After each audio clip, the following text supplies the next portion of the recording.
Hello guys welcome back to my channel. আজি অন্য এটা ভিডিও লৈ আপোনালোকৰ মাজত উপস্থিত হলো। আজিৰ ভিডিওৰ টপিকটো থাকিব আসাম বাজেট 2026। আজ 2026 চনত হিমন্ত বিশ্ব শৰ্মাৰ নেতৃত্বাধীন চৰকাৰৰ আজি 17-18 ফেব্ৰুৱাৰী প্ৰায় কাৰ্যকাল শেষৰ ৰাস্তাত। মাৰ্চৰ 10 তাৰিখ মানত ইলেকশ্যন ঘোষণা হ'ব পাৰে আৰু এপ্ৰিল মেত ইলেকশ্যন হৈ ৰিজাল্ট পৰ্যন্ত হৈ যাব বা ইয়াৰ পিছত নতুন কোন ৰাজনৈতিক দল চৰকাৰত মেজৰিটি পায় তেওঁ চৰকাৰ বনাব। এই মুহূৰ্তত ফেব্ৰুৱাৰী মাহত অসম চৰকাৰে যি বাজেট উপস্থাপন কৰিলে এই বাজেটখন ইন্টাৰিম বাজেট বুলি ক'ব পাৰি। এই ইন্টাৰিম বাজেটত কি আছে আজিৰ ভিডিঅ'ত আলোচনা কৰিম। গাইজ ভিডিঅ'টো শেষলৈ চাই থাকিব, ভিডিঅ'টো স্কিপ কৰিলে বাজেটৰ সবিশেষ গম নাপাব। লগতে মোৰ ভিডিঅ'টো যদি ইউটিউবত চাই আছে তেনে চেনেলটো সাবস্ক্ৰাইব কৰি ল'ব আৰু যদি ফেচবুকত চাই আছে ফেচবুক পেজটো ফলো কৰি ৰাখি দিব। ইয়াৰ লগতে ভিডিঅ'টো লাইক কৰিবলৈ নাপাহৰিব। তো আজিৰ টপিকছ আছিল আসাম বাজেট 2026। বাজেটত কি আছে আলোচনা। বাজেট 2026ৰ মূল লক্ষ্য হল ৰাজ্যৰ অৰ্থনীতি শক্তিশালী কৰা, নিবনুৱা সমস্যাৰ সমাধান কৰা, মহিলা নিৰ্ভৰশীলতা বৃদ্ধি কৰা, কৃষকৰ আয় বৃদ্ধি কৰা, স্বাস্থ্য আৰু শিক্ষা খণ্ডত উন্নত কৰা। এই বাজেটৰ সামগ্ৰিক পৰিসংখ্যা কিমান হয়? 2026-27 বৰ্ষৰ ইন্টাৰিম বাজেটৰ ঘোষণা কৰা হৈছে। এই বাজেটখনৰ মুঠ ব্যয় হ'ব 1 লাখ কোটি টকা। এয়া আগৰ বছৰৰ তুলনাত 8 পৰা 10% বেছি। আৰু এই বাজেটৰ যি ধনৰাশি উপস্থাপন কৰা হৈছে এই ধনৰাশি মূল উৎস হল চৰকাৰী টেক্স, ষ্টেট জিএসটি আৰু এক্সাইজ বা অন্যান্য টেক্স। গাইছে এই বাজেটত ফাৰ্ষ্ট প্ৰায়োৰিটি দিয়া হৈছে মহিলা আৰু সমাজ কল্যাণ বিভাগক।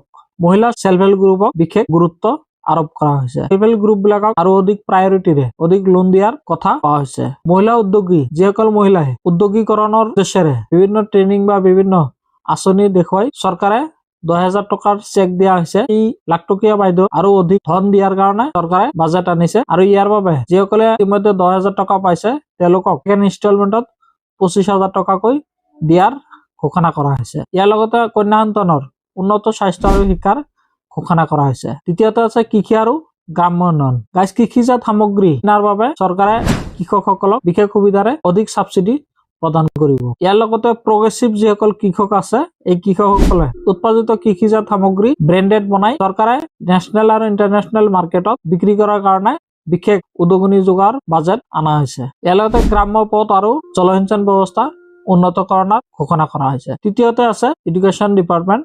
এডুকেশ্যন ডিপাৰ্টমেণ্টত নতুন স্কুল আৰু কলেজ স্থাপনৰ ঘোষণা কৰা হৈছে। ছাত্ৰ ছাত্ৰীসকলক অধিক স্কলাৰশ্বিপ, নিযুত মইনা, নিযুত বাবু যিবিলাক স্কলাৰশ্বিপ আছে এইবিলাক স্কলাৰশ্বিপত আৰু অধিক ধন ব্যয় কৰাৰ ঘোষণা কৰা হৈছে। ডিজিটেল শিক্ষা ব্যৱস্থা আৰু ইয়াৰ শিক্ষা উন্নত কৰাৰ কাৰণে ব্যৱস্থা কৰা হ'ব।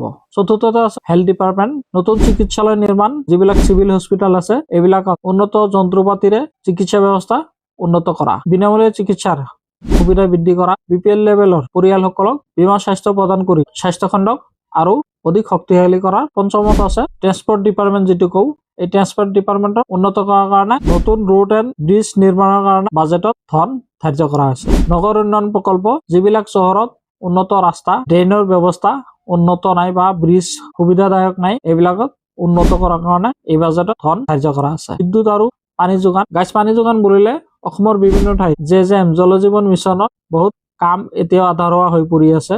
এই আধৰুৱা কামবিলাক সম্পূৰ্ণ কৰাৰ কাৰণে এই বাজেটত ধন ধাৰ্য কৰা আছে। ইয়াৰ পিছতে নিবনুৱা আৰু যুৱ সমাজ।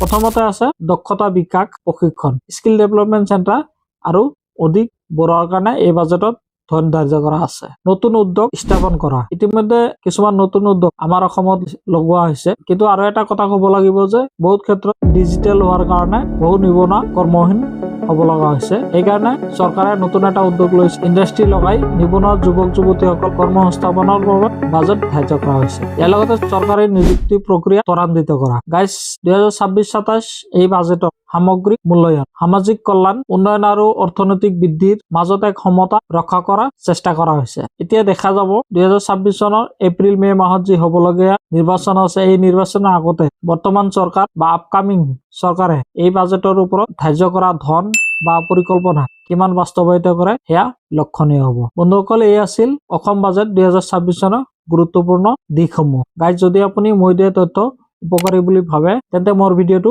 লাইক কৰিবলৈ নাপাহৰিব। লগতে মোৰ ভিডিঅ'টো যদি ইউটিউবত চাই আছে চেনেলটো ছাবস্ক্ৰাইব কৰি ল'ব আৰু যদি ফেচবুকত চাই আছে মোৰ ফেচবুক পেজটো ফলো কৰি দিব।